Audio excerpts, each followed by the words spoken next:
Durante todo o evento, já sabem, podem colocar as vossas questões através do QR Code que se encontra atrás nos vossos badges e por isso podem colocar questões e também fazer uma votação que tem a ver precisamente com aquilo que consideram ser mais importante do que vai sendo dito e falado neste evento até ao momento. Chama palco, por isso, para iniciarmos o nosso painel, Paula Pinho, diretora da Direção-Geral de Energia da Comissão Europeia. Anabela Rodrigues, coordenação da Transição Climática Recuperar Portugal. Pode passar para frente. Marco Rebelo, diretor do Fundo Ambiental. Susana Seródio, chefe de Política e Informação de Mercado da Associação Portuguesa de Energias Renováveis. E Bianca Matos, coordenadora de Políticas da Associação Natureza Portugal, WWF.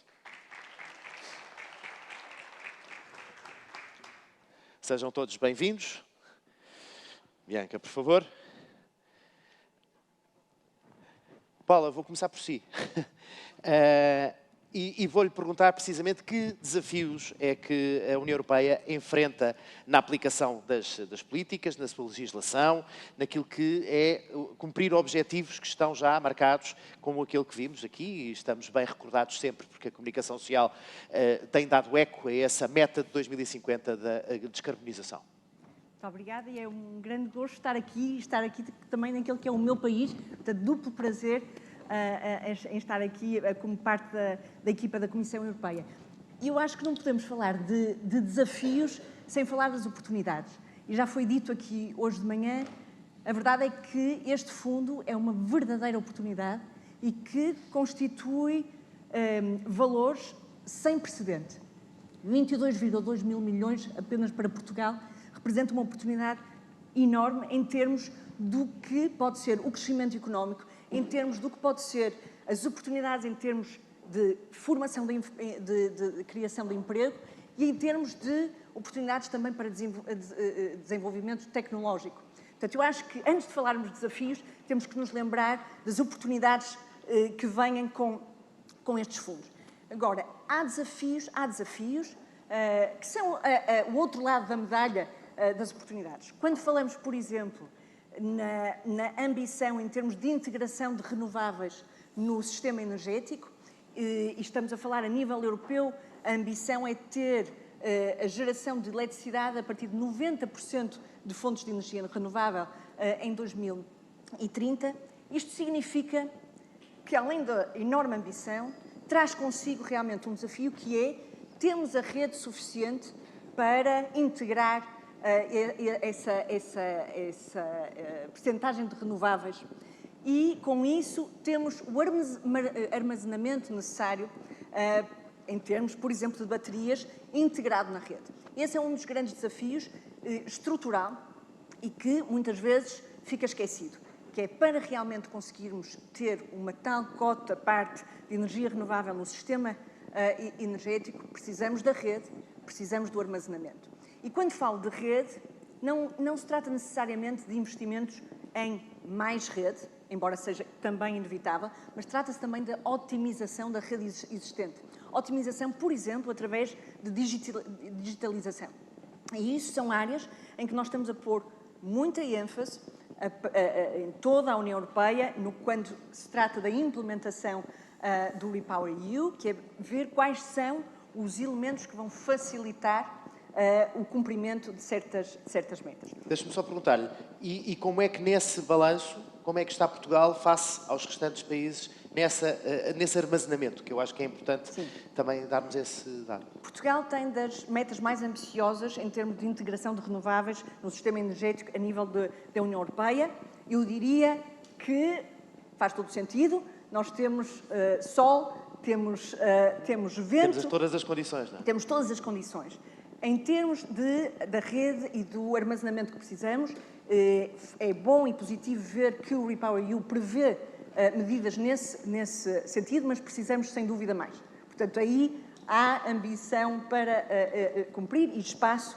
Há espaço e há margem para esse... E há margem, certamente, para pôr foco em. Um outro desafio trata-se do licenciamento. Mais uma vez, é um licenciamento... É um desafio a nível europeu. Sabemos que um dos obstáculos para cumprir as metas em termos de descarbonização é ter processos de licenciamento mais céleres, mais simplificados. Ironicamente, como foi o caso de muitas medidas nos 2 últimos anos em que tivemos que enfrentar uma crise, ironicamente, essa crise veio-nos também trazer a oportunidade para fazer propostas de legislação que visam precisamente acelerar os processos de licenciamento. E eu sei, e foi dito hoje também nas apresentações esta manhã, que essa é uma das medidas que está a ser levada a sério em Portugal, que é acelerar os processos de licenciamento, porque com o nível de ambição que temos, temos que realmente também permitir que os projetos possam ser implementados de forma mais célere. Um outro desafio, e é comum também a todos, é os investimentos. Os investimentos que vão ser necessários para concretizar a ambição do REPowerEU, mas o REPowerEU traz também, mais uma vez, oportunidades. Como disse no início, os fundos públicos que estão a ser disponibilizados não têm precedente, são enormes, e a ideia é ver como é que esses fundos públicos podem alavancar e atrair investimento privado. Esse é o objetivo, porque apesar do volume dos fundos ser realmente sem precedentes, a verdade é que não podemos concretizar as ambições que temos em vista sem investimento privado. E esse é um dos objetivos de realmente conciliar e reforçar mutuamente investimento público com o investimento privado. Anabela, saímos do foco europeu, visão, chapéu de chuva de toda a realidade da União Europeia para Portugal. E como é que nós estamos a aplicar tudo isto, todas estas oportunidades, estes desafios, como é que os estamos a abraçar, como é que os estamos a receber e se estamos a cumprir? Muito bem, muito obrigada. Antes de mais, bom dia. Também é um prazer estar aqui, não só no meu país em que estou sempre, mas nesta casa no ISCTE, que também passei aqui longos anos, estudei aqui, e é sempre bom voltar, desta vez numa posição diferente, mas também que muito agradeço. Ora bem, o PRR em Portugal, para dar resposta a todos estes desafios, a Paula colocou-os e muito bem, tomei aqui um conjunto de notas. Temos, de facto, na minha perspectiva, o PRR está muito bem desenhado, está muito bem pensado para este tipo de respostas. Para fazer face a todo este grande desígnio que a guerra da Rússia nos trouxe, para esta toda dependência, a nossa dependência do gás vindo da Rússia, este novo componente do REPower vem-nos dar duas respostas, que eu acho que vai um bocadinho no sentido da nossa dificuldade na capacidade de armazenamento, que é, temos que reduzir e transformar. Acho que o primeiro grande passo, em termos de investimentos do PRR, começa por aí. Na redução, temos respostas ao nível da eficiência energética dos edifícios privados, edifícios públicos. Temos, inclusivamente, uma grande procura, são medidas de grande sucesso. Está aqui ao meu lado o diretor do Fundo Ambiental, que não me vai deixar mentir, portanto, são medidas de grande procura. Já vamos confirmar. Sim.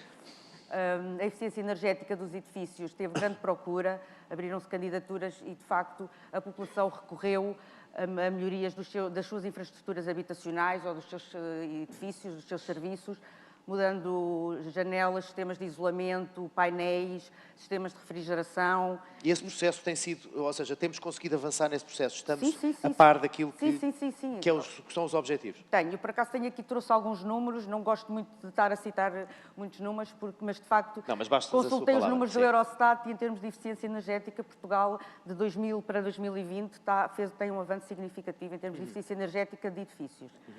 Estamos muito bem. Melhorámos, não é? Estamos muito bem, melhorámos bastante. Depois, a componente que a Paula também, outra vertente que a Paula também já frisou, a questão do privado, ou seja, também temos aqui resposta junto das empresas, ou seja, temos várias medidas no âmbito da descarbonização da indústria, ou seja, processos que visam, investimentos que visam transformar processos, alterar produtos, ou seja, mudar equipamentos com eficiência energética, ou seja, que gerem poupanças não só às empresas, mas mecanismos mais eficientes e que tudo contribua para uma melhor gestão de todo o processo industrial. Tudo culminando, e aqui colando um bocadinho com a componente digital, com mecanismos de monitorização em que constantemente as indústrias possam estar a adaptar as suas opções e que possam ir sempre melhorando e contribuindo sempre a uma melhoria, uma melhor sustentabilidade. Já me estava a abrir os olhos. Uma melhor sustentabilidade.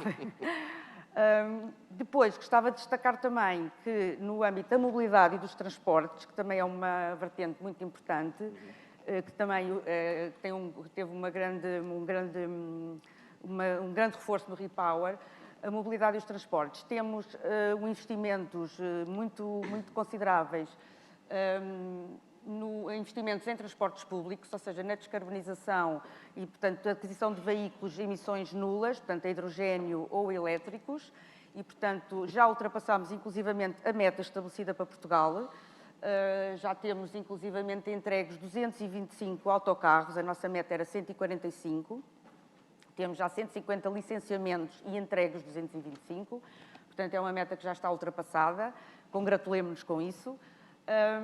E depois temos a outra vertente da mobilidade, que é, como sabem, o apoio à rede metro de Lisboa e Porto, que já estão as obras no Porto iniciadas, em Lisboa a breve trecho a começarem, portanto, mais quilómetros de metropolitano para que a população consiga incentivar a população a trocar o automóvel pelo transporte público. Marco Rebelo, como diretora fundamental e depois destes dados que a Anabela aqui nos deu sobre estas marcas, o que é importante de facto destacar é como é que estamos na eficácia energética, quer das residências privadas, quer dos edifícios públicos e também dos transportes, como a Anabela referenciou. Vai comprovar ou não estes dados? Muito bom dia. Sim, vou comprovar. Muito bom dia e muito obrigado pelo convite. Bom dia a todos e a todas. É um gosto para mim estar aqui hoje. Enfim, para ter a oportunidade de falar um bocadinho sobre aquilo que tem sido o trabalho do Fundo Ambiental enquanto beneficiário intermediário de, enfim, 7 das 21 componentes, de forma total ou parcial, mas de 7 componentes do PRR. Em relação à eficiência energética, eu gostava de, primeiro, enfim, do que é que estamos a falar quando falamos de eficiência energética? A eficiência energética diz respeito à otimização da utilização da energia. Portanto, mais desempenho com o menor consumo possível. E essa é uma dimensão relativamente à qual Portugal tem desafios muito grandes face àquilo que são as metas que estão estabelecidas a nível da União Europeia. Partiu mais atrasado, os desafios é por causa disso, não é? Porque parte mais atrás do que os outros Estados. Partimos mais atrás, vamos lá ver, a Paula falava há bocadinho naquilo que diz respeito à implantação das renováveis em Portugal. Portugal teve uma implantação muitíssimo precoce naquilo que diz respeito à produção hidroelétrica, que tem sensivelmente 100 anos em Portugal. A própria instalação do aproveitamento eólico já tem algumas décadas em Portugal e está plenamente explorada em terra. Enfim, há potencial para aumentar um bocadinho no que diz respeito ao repowering, portanto, aumentar a capacidade de produção com as torres que já existem ou substituindo essas torres. Mas o grande potencial de expansão está no fotovoltaico e temos tido resultados assinaláveis, como já foi dito. Agora, no que diz respeito à eficiência energética, temos de facto um longo caminho a percorrer. Portanto, a opção, quando se desenhou o PRR nesta dimensão, foi de facto por colocar uma parte significativa dos fundos alocadas a esta dimensão. Eu já vou tentar explicar em que tipo de investimentos. Portanto, inicialmente 610 milhões de euros. Com o Repower tivemos um reforço de 200 milhões de euros. Estou a deixar de fora aqui a parte das baterias, que para mim é absolutamente central neste processo de transição energética, não é? Porque quando falamos de renováveis, as renováveis funcionam quando há sol, quando há vento ou quando temos água, e em Portugal temos problemas com água, não é? E, portanto, temos que assegurar que existem baterias para que a energia que é produzida quando temos sol, água ou vento está lá para quando não os temos. Mas dizia eu, portanto, 610 milhões de euros inicialmente, eles estavam distribuídos para apoios às unidades unifamiliares, portanto, apoios aos particulares, o programa de apoio aos edifícios mais sustentáveis que todos conhecerão. Este apoio vai na sua segunda edição. Neste momento estamos a começar a avaliar este lote de candidaturas. Tivemos um sucesso tremendo, como foi dito, na primeira edição. Portanto, tivemos mais de 100 mil candidaturas, 70 mil aprovadas, portanto, chegámos a 70 mil famílias, pelo menos, que viram beneficiadas as suas habitações com obras enfim, de melhoria de eficiência energética.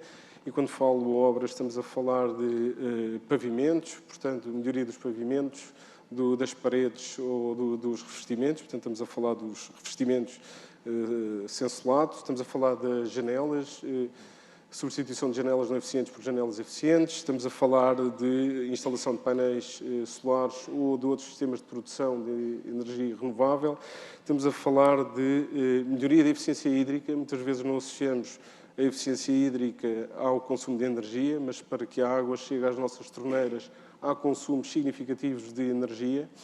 E estamos a falar também de sistemas de aquecimento e arrefecimento ambiente e de águas quentes sanitárias. Portanto, estas são as tipologias de investimento. E pronto, falei apenas do PAES, depois temos também o programa Vale Eficiência, que aqui não carecia de um investimento inicial, atribuímos um vale para famílias mais carenciadas, para condomínios, para edifícios de serviços, da administração pública e depois, por fim, as comunidades de energia renovável e o autoconsumo coletivo. A legislação, para uma resposta mais curta possível, a legislação portuguesa tem ajudado nessa persecução desses objetivos, certo? Pelo menos sentimos que... para si. Sim, vamos lá ver. A legislação tem dado o enquadramento e a administração tem feito um esforço para dar resposta. Obviamente que ainda há desafios grandes ao nível do licenciamento. Tivemos esta semana a notícia que será empossado o novo presidente da estrutura de missão para as energias renováveis, cuja missão tem precisamente como missão dar um impulso enfim, a tudo o que tem a ver com as energias renováveis, porque as metas que temos, designadamente ao nível do fotovoltaico, como dizia há pouco, são extremamente ambiciosas. Nós, neste momento, estamos nos 3,89 gigawatts de fotovoltaicos instalados e queremos chegar a 2030 com mais de 20 gigawatts. Portanto, é um esforço tremendo e que passará muito pelo autoconsumo, portanto, pelas instalações que fazemos em nossa casa. Para lhe dar uma ideia, o ano passado, que foi o ano recorde na instalação de fotovoltaica em Portugal, metade dessas instalações não foram em grandes centros produtores, foram nas casas dos cidadãos, portanto, foram instalações para autoconsumo. Exatamente. Susana, como a Associação Portuguesa de Energias Renováveis, a lei portuguesa, a pergunta que eu fiz ao Marco também, está de acordo? Ou seja, conseguimos que a lei seja aqui um motor para que algo mude e que este avanço não deixe de ser constante? Em termos, já, bom dia a todos, obrigada pelo convite à APREN para estar aqui a partilhar um bocadinho do que tem sido o desenvolvimento do setor em Portugal. Em termos de regulamentação, em 2022 houve uma revisão muito grande do que é a regulamentação relativamente ao setor elétrico, nomeadamente ao licenciamento. Finalmente conseguiu-se consolidar num documento o que era um vasto conjunto de diplomas em que dificultava muito o processo, foi extremamente positivo e depois, durante o decorrer de 22, ainda saíram alguns diplomas que vieram ajudar, nomeadamente já no sentido de dar resposta a alguns pedidos da Comissão no sentido do REPowerEU e das medidas de emergência. Em 2023, o ano passado, saiu também o Simplex Ambiental, com algumas medidas positivas. O problema tem sido, efetivamente, tudo o que é implementação e operacionalização. E quando falamos de implementação e operacionalização, temos que falar das entidades públicas, temos que falar do licenciamento e, efetivamente, neste momento, licenciar uma central renovável em Portugal, em média, demora 4 anos, em que se passa por 3 principais licenciamentos, que é o licenciamento elétrico, o licenciamento ambiental e o licenciamento municipal. Sabemos que vem na diretiva que é necessário uma one-stop shop, ou seja, um ponto de contacto único para licenciamento. Isto não acontece. Felizmente, agora com o PRR e com a verba destinada à unidade de missão e ao one-stop shop, esperemos que isto finalmente se concretize. Esta unidade de missão vai ter um papel extremamente importante vai ter que articular todas as entidades e sem as entidades isto não é possível. As entidades é que têm o conhecimento, é que sabem os procedimentos, é que estão a par do que é o dia-a-dia do licenciamento. Contudo, sem reforço destas entidades e sem reforço de captação destas entidades em termos de recursos humanos, isto é muito, muito difícil. E por isso, a lei está de acordo ou não? A lei está de acordo. Ok. Fora tudo o que é necessário agora fazer com a revisão da rede. Mas não chega à lei, não é? A implementação... Não chega, de todo. Portanto, é uma questão de implementação. É uma questão de implementação e operacionalização. As entidades, neste momento, não têm capacidade. E qual é... onde é que deve ser atacado? O que é que deve ser atacado? Qual é o objetivo, neste momento, na Esta sua ótica? unidade de missão, neste momento, vai ter uma questão muito importante, que é, vai alocar recursos específicos para conseguir fazer tudo o que é a parte de digitalização, gestão documental e interligação entre as entidades. Ou seja, deixa-se de ter que tirar recursos que já são limitados dentro das entidades para estarem a fazer isto, para haver um chapéu que vai conseguir articular isto tudo. Okay? O prazo é curto, mas a APREN está de acordo e acha que é a forma mais célere para se conseguir fazer as coisas. Não obstante, todas as entidades têm que estar envolvidas, lá está, são elas que têm o conhecimento, e para além disto, depois tem que se perceber como é que esta unidade de missão, que tem um tempo e tem uma missão, como é que ela vai ser integrada e como é que vai ser estruturada dentro das entidades. E esse também vai ser um desafio depois de estar toda a estrutura e todo o objetivo da estrutura montado. Antes de ir aqui à Bianca, queria só relembrar que quem quiser colocar alguma questão, no verso do vosso badge tem um QR Code, no qual podem fazer então perguntas a este painel.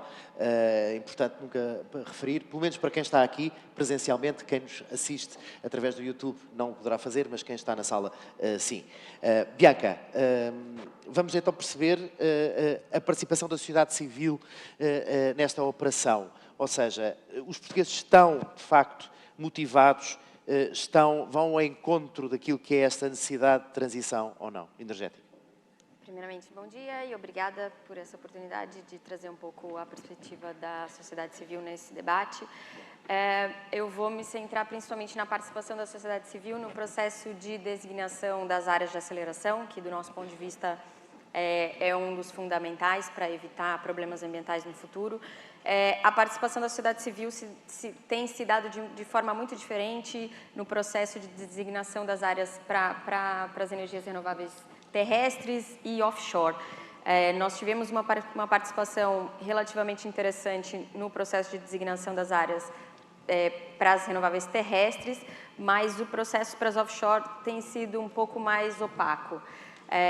E, assim, do nosso ponto de vista, é fundamental que esse processo seja bem feito desde o início para evitarmos problemas futuros. Ou seja, se todos querem que o licenciamento possa ser acelerado e mais eficiente, é fundamental que essas áreas que sejam designadas agora como áreas de aceleração sejam as melhores possíveis. E a participação da sociedade civil é justamente para garantir que essas áreas são as menos impactantes do ponto de vista ambiental, evitam áreas sensíveis. E se nós aceleramos esse processo agora de uma forma a queimar etapas, isso lá na frente não vai se reverter em benefícios positivos. Então, é importante garantir que esse processo seja bem feito desde o início, com a participação da sociedade civil em mais espaços, e não só no momento de uma consulta pública, quando as coisas já estão muito desenvolvidas, ou seja, garantir a participação desde as etapas mais prévias, e assim a gente garante um processo mais eficiente desde o início, e isso ganha tempo e ganha-se em eficiência depois para os processos de licenciamento ambiental. Mas, em termos de participação, essa participação tem ficado aquém daquilo que é o debate e tem prejudicado essa evolução, no vosso entender? Tem ficado aquém, e nós temos outros exemplos, como, por exemplo, na Alemanha, a forma como a participação da sociedade civil tem se dado é exemplar, e isso, ao contrário do que as pessoas podem pensar, isso não faz com que... Isso não leva um tempo excessivo, isso é coisa de poucos meses, mas são feitos diversos debates com a sociedade civil, a transparência do processo é muito maior e existem vários momentos em que a sociedade civil pode contribuir no processo. Aqui em Portugal, sem dúvida, os momentos de participação da sociedade civil podem ser muito melhorados e isso só traz benefícios para o processo como um todo. Portanto, se eu entendi bem, é uma questão não apenas da operação e da forma como a sociedade civil é incorporada nesse caminho e nesse processo, mas também aqui uma questão de mentalidade, será? Essa dificuldade da participação da sociedade civil, ela se dá em diferentes áreas, né? Então, de certa forma, é um processo que tem que ser melhorado em várias formas, não é em vários fóruns, em várias áreas, e não única exclusivamente tem a ver com a área das energias renováveis, né? Então, sim, acho que é necessária essa mudança do processo e da forma como as organizações governamentais enxergam a participação da sociedade civil. Paula, hidrogénio, fala-se muito no hidrogénio, fala-se muito na aviação até, é de facto uma possibilidade de futuro? Conseguimos estabelecer já aqui uma meta, um cronograma para a implementação ou ainda é cedo? Não é cedo. E porquê? Porque isto é um novo mercado e estamos a falar sobretudo de hidrogénio verde. Daí que seja um novo mercado. Está já refletido em legislação europeia, que foi adotada recentemente, portanto, na revisão da Diretiva para as Renováveis, estão previstas metas para a inclusão de hidrogénio verde na descarbonização da indústria e na descarbonização do transporte. Portanto, há já um quadro regulamentar muito concreto, com metas concretas, que prevê um papel para o hidrogénio nesta jornada de descarbonização. A boa notícia é que tivemos agora recentemente o primeiro concurso para projetos de hidrogénio verde a nível da União Europeia e Portugal ganhou 2 desses 7 projetos. Portanto, são boas notícias. É importante focar no que vai ser a utilização desse hidrogénio. E neste aspecto, a Sra. Ministra responsável pela Energia disse recentemente que a prioridade deveria ser o hidrogénio para consumo doméstico e o hidrogénio para a descarbonização da indústria. O que faz sentido, precisamente, para dar prioridade àquelas que vão ser as necessidades locais e, a partir daí, criar o que podemos chamar de clusters industriais. Utilizar o hidrogénio para descarbonizar, por exemplo, a produção de cimento, para descarbonizar a produção de outros produtos e, então, ter um resultado final que está nos produtos descarbonizados de baixo teor carbónico que podem, então, ser exportados. Mas, em todo caso, Portugal está a dar passos nesse sentido e que estão a ser reconhecidos e não é cedo porque trata-se de um novo mercado e, portanto, ainda há muito para fazer nesta área. Mas estamos aqui a ser idealistas, ou seja, estamos a olhar para o hidrogénio como um maná que vem aqui fazer todas as pontes da descarbonização e, portanto, resolver o nosso problema, ou ainda não temos sequer capacidade para que ele seja pensado como aqui o dominante transformador desta política de energia? Não me ocorre a expressão em português, mas eu diria que o hidrogénio não é uma silver bullet. Tem que ser uma resposta, entre outras, em que as várias tecnologias têm o seu papel, e, portanto, não vai ser, não diria que é a salvação para a descarbonização do sistema energético, mas é uma das respostas, sem dúvida, para substituirmos os combustíveis fósseis por fontes renováveis. Anabela, nós temos sempre aqui este problema de Portugal estar sempre aquém, estar um bocado atrás, pelo menos era essa a base, ou essa um pouco, se calhar, a mentalidade e não a realidade, mas temos sempre esse histórico.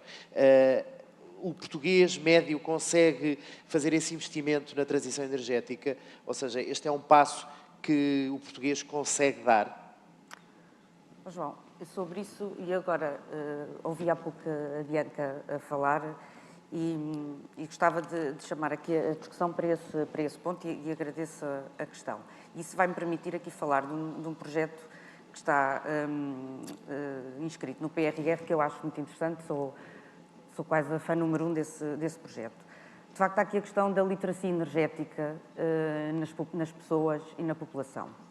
Quando nós discutimos estes temas, parece que, ou seja, há um conjunto vasto de população que não consegue aceder a esta discussão e, portanto, acaba por ser uma discussão árida para um conjunto alargado da população.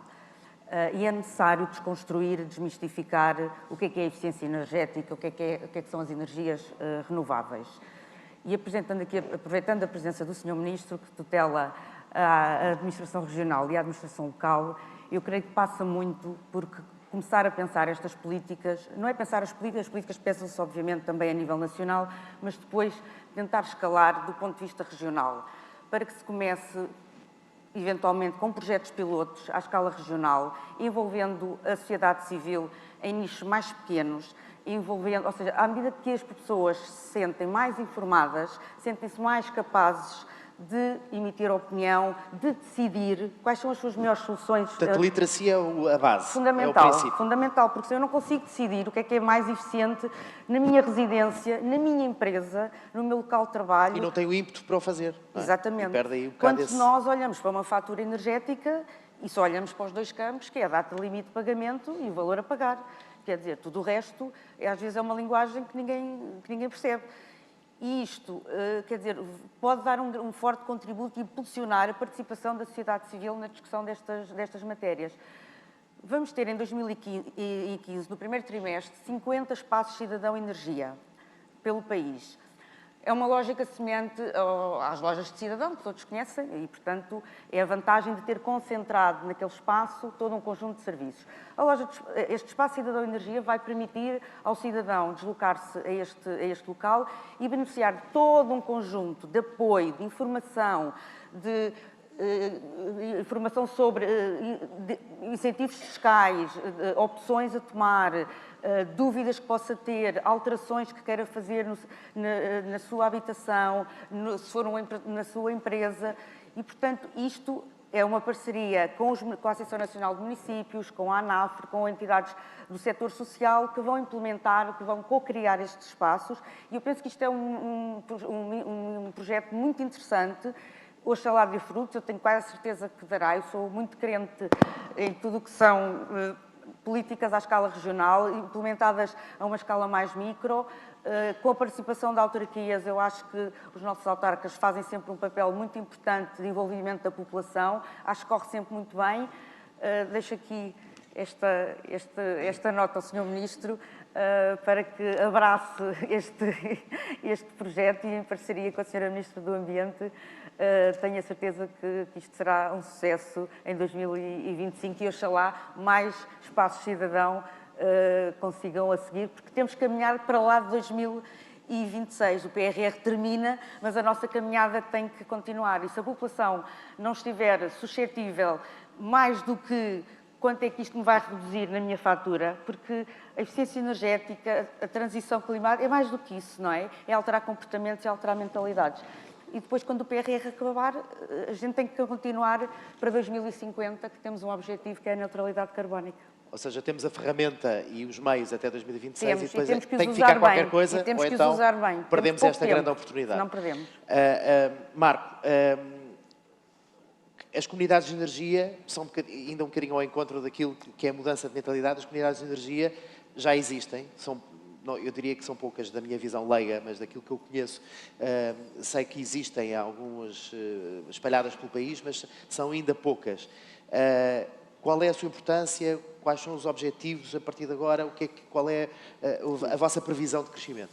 João, só se me permite, antes de ir à questão, eu gostava só de dar uma nota sobre a questão do hidrogênio, subscrevendo tudo o que a Paula disse. Só para dar nota do seguinte, nós estamos num processo de eletrificação da economia, senso lato. No entanto, há indústrias que não são suscetíveis de eletrificação, porque carecem de intensidades energéticas que a eletricidade não oferece. E, nessa medida, subscrevo o que disse a Paula. Não só o hidrogênio, como outros gases renováveis, são vetores que têm incontornavelmente que fazer parte da equação. Portanto, são parte da solução, não são a solução por si, mas são parte da solução. Relativamente às comunidades de energia renovável, enfim, elas em Portugal ainda estão numa fase emergente, de facto, tenho que concordar, já foi aqui referida à questão do licenciamento, que também no caso das comunidades de energia renovável não é simples, não é célere, não é tanto quanto desejável e, portanto, o desejável será termos muito mais comunidades de energia renovável. O conceito em si ele não é propriamente novo, não é? Ele já existe, pelo menos, se não antes, já existe pelo menos desde a RED 2, da Diretiva das Energias Renováveis, portanto, de 2018, e, portanto, já há uns anos que existe. Portanto, no fundo, são entidades jurídicas suportadas por um conceito de base social, do tipo proveitos da produção de energia renovável local para satisfazer necessidades locais. Na prática, em que é que isto se traduz? Traduz em comunidades de cidadãos, empresas, entidades da administração pública, outras privadas, que se organizam para produzir, para consumir, para partilhar, para armazenar e para vender eletricidade produzida a partir de fontes renováveis e, dessa forma, participarem no processo de transição energética. Também tem a ver, a literacia aqui é importante, ou seja, o conhecimento dessa ferramenta também é determinante para o seu crescimento. Não, definitivamente. Eu acho que quanto mais as pessoas tomarem conhecimento de que é possível constituir comunidades de energia renovável. E dou nota do seguinte, eu não preciso de ser produtor para integrar uma comunidade de energia renovável e, portanto, eu posso ser apenas consumidor nessa comunidade e nessa comunidade estou, à partida, a consumir eletricidade a um preço mais baixo do que comprando no mercado, não é? Há uma série de objetivos que se conseguem que se alcançam através da constituição das comunidades de energia renovável. Vamos lá ver, a energia que é produzida e consumida localmente é energia que não se perde no transporte e na distribuição, é energia renovável, desde logo, e, portanto, contribui não só para aliviar a carteira dos consumidores, mas eu iria mais longe, contribui para aliviar o peso das importações, para reduzir o peso das importações. Portanto, o saldo da balança comercial nacional beneficia com isto. Obviamente que uma comunidade de energia renovável não terá peso, mas quando tivermos muitas, esse peso terá um efeito. No âmbito do PRR, que objetivos é que queremos alcançar? Muito rápido, para concluir, queremos que, enfim, em cada intervenção se alcance pelo menos 30% de redução do consumo de energia primária e, no total, no final das intervenções, se instala uma capacidade de autoconsumo de 93 megawatts. Temos ideia, vou fazer uma pergunta aqui que não sei se tem a resposta para mim, mas temos ideia de quantas pessoas em Portugal já beneficiam ou pertencem a uma comunidade de energia renovável? Eu não faço, Por alto. Eu não tenho ideia. Não tenho, lamentavelmente, não tenho ideia. Não tenho, enfim... Paula, sim. A informação que eu tenho, mas a ser confirmada pelas autoridades portuguesas, é que havia 17 em 2023, passaram para 80 no início deste ano, com vários processos de licenciamento suspensos neste momento. Portanto, está a crescer, mas claro que ainda tem um enorme potencial. Sim, comunidades.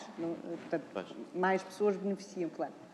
Susana, o problema do armazenamento aqui é importante. O que é que tem faltado para que haja mais armazenamento de energia? Bem, o armazenamento já foi aqui mencionado. Eletricidade, neste caso. Previamente, mas a necessidade de armazenamento tem também com a questão da rede. E se a gente fala da rede enquanto, às vezes, espinha dorsal do sistema elétrico, o armazenamento vai ser quase os ligamentos de tudo o que é esta transformação do sistema elétrico. É uma transformação profunda, em que é muito mais descentralizada, com muito mais intervenientes, com uma geração que que depende do recurso no momento, em que nem sempre é ao mesmo tempo do consumo e toda esta conjugação é impossível sem armazenamento.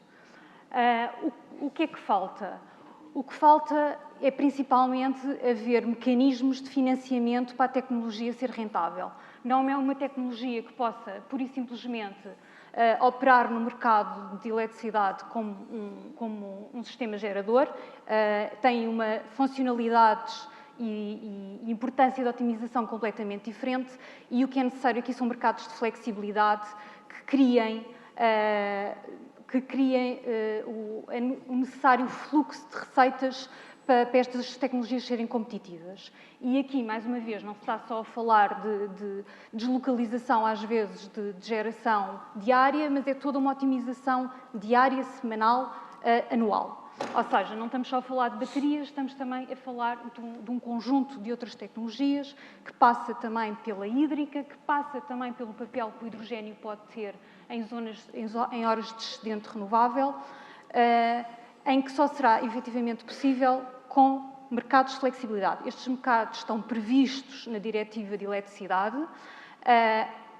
Os operadores de rede, tanto da distribuição como do transporte, têm neste momento projetos de piloto que estão a testar de forma isto pode ser implementado, mas ainda não é uma realidade. Ou seja, não há na legislação portuguesa ainda essa previsão, está na diretiva, não foi transposta? Já está prevista, mas está-se a começar com o regulador e com os operadores de rede a testar, e ainda não há um funcionamento transversal destes mercados. Okay? Ou seja, a verba que vem do PRR é extremamente importante para alavancar o que é o armazenamento e as suas necessidades, ainda mais com as metas que Portugal tem. Okay? Já começa a haver neste momento horas em que há corte de renovável, porque não há outra solução, porque não há armazenamento disponível, ou seja, é urgente que aconteça e que este mecanismo, principalmente do PRR, avance, que é suposto haver um leilão e ainda não aconteceu. Bianca, a transição energética corre o risco de abrandar porque o impacto social que ela provoca não permite que ela, de facto, desenvolva? Não, e espero que não. A transição energética ela tem que acontecer, é a única saída que nós temos. Então, de parte das organizações da sociedade civil, isso é claro, né? Nós apoiamos a transição energética, a transição para as renováveis como a única resposta possível, mas ela precisa ser bem feita, ela precisa ser feita com qualidade desde o princípio. Porque nós não podemos esquecer que, além da crise climática, que é uma emergência, a crise de perda de biodiversidade também o é. Então, se a gente aposta na transição energética e aposta na expansão das renováveis, esquecendo que essa expansão não pode colocar em causa a conservação da biodiversidade, nós não estamos indo por um bom caminho. Então, é importante que esses processos ocorram em conjunto, que essa expansão das renováveis tenha também em conta a expansão das áreas protegidas, por exemplo, que também é uma meta que Portugal tem que cumprir, assim como os outros países da União Europeia. Então, é importante que esses processos sigam o mesmo caminho e dessa forma a gente consegue que a transição aconteça com redução de impactos, tanto ambientais quanto sociais. Anabela, 5 segundos. 5 segundos. Mesmo, para terminar. Responder à Bianca, o PRR é pioneiro na adoção de uma regra que protege a biodiversidade, que é o DNSH, do Not Significant Harm. Portanto, os nossos projetos, os nossos investimentos são altamente escrutinados. Obrigado. Acho que portanto, não se instalam painéis solares em reservas naturais. Ficou feita essa ressalva por parte do PRR. Muito bem. Obrigado a todos, obrigado aos 5. Uma salva de palmas para o nosso painel, por favor.